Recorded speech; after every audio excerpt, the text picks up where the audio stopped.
Before I start, I would like to ask you a question. If I gave you $10,000 right now, what would you do with that money? Buy a car? Plan a trip?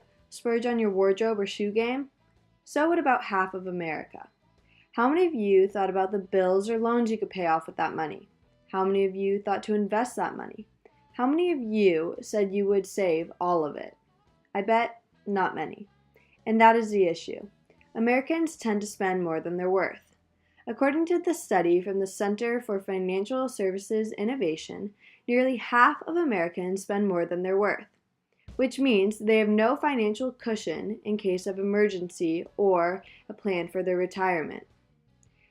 That is where the topic of financial literacy comes in, specifically smart spending. Hello everyone, my name is Caroline Watkins, and I'm going to be revealing the secrets of being smarter with your money. Before I get into the tips and tricks of smart spending, I want to talk about a couple ideas that will help you understand the human behavior behind being intelligent or unintelligent with your money. First off, behavioral economics.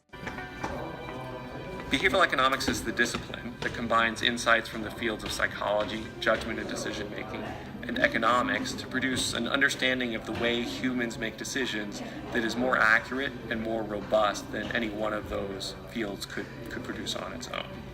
Now, unfortunately, one thing that behavioral economics teaches us is that humans can be quite bad at making decisions. Behavioral economics then gives us a way of thinking about what we can do about that. It's very costly to train people to become better thinkers. It's just very hard. You can do it, but it takes too much time and energy. Instead, behavioral economics suggests that we can change the environment in which people are making decisions. The combination of our irrationality and inability to plan 30 years in advance is what causes us to spend inconsistently.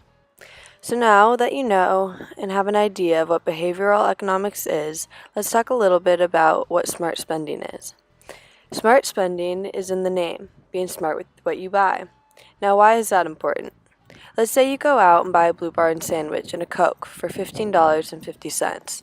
Now, you probably could have gone home and made a sandwich and drank some water, which would have cost you about $3 in total. But Blue Barn is just so good, right? Well, let's say you go to Blue Barn twice a week for a year. In that year, you spend $1,616.43 on Blue Barn.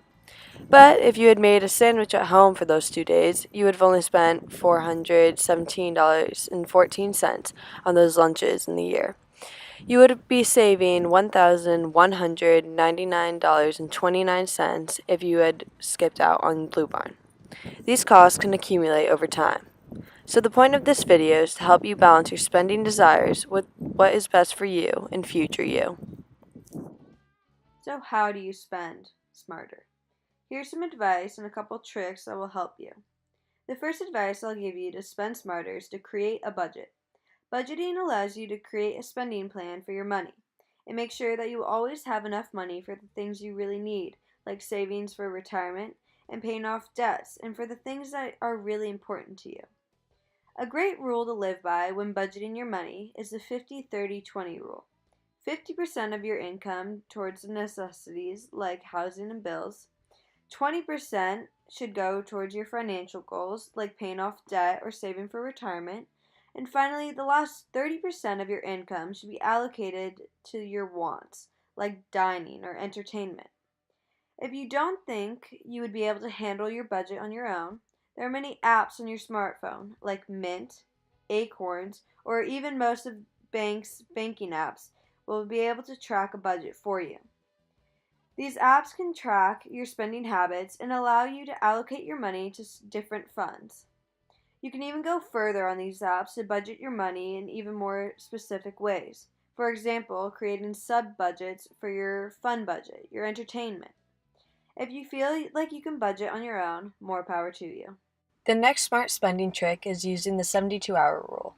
The 72-hour rule is a trick to curb your spending habits. So if you see something you want, wait 72 hours. And if you still feel the strong desire to buy that item, then you can go ahead and buy it. So why is it important to wait 72 hours? According to journalist and money expert Carl Richards, our brain responds positively to instant gratification.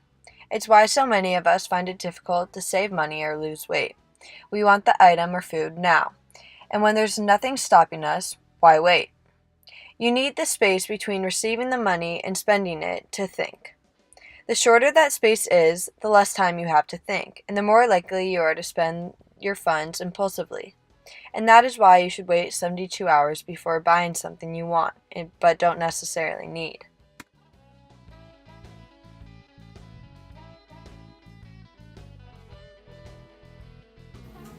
I think in the world we live in now, we're looking for convenience, and I know we as a family are guilty of this too.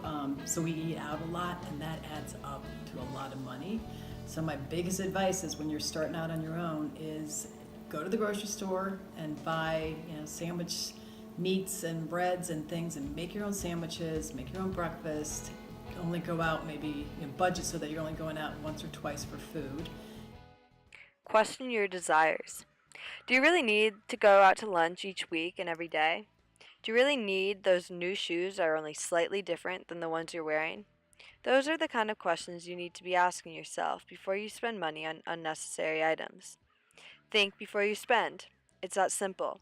How much do you really need that thing you want? Imagine what else you could do with the money if you didn't buy that iPad or necklace.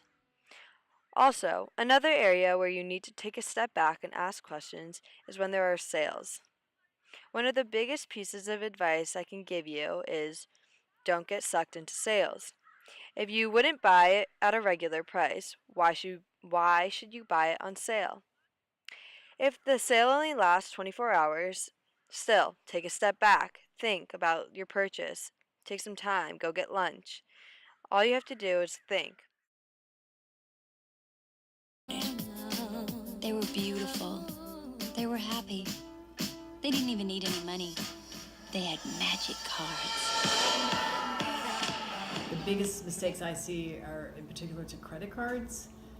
Getting a credit card, it's a nice way to make payments easily, but if your personality is such that you can't be disciplined with it, you need to pay it off every month and really just use it to pay things for convenience, but not to overspend. And so what I see people not paying off their credit card every month, and they're getting hit with a big charge. And then I think I see people too where they think because it's a kind of a false sense of security, so you can buy something that's outside of your budget feeling like you can just pay it off the next month, and then people end up going downhill with that and ended up with bigger and bigger credit card balances. So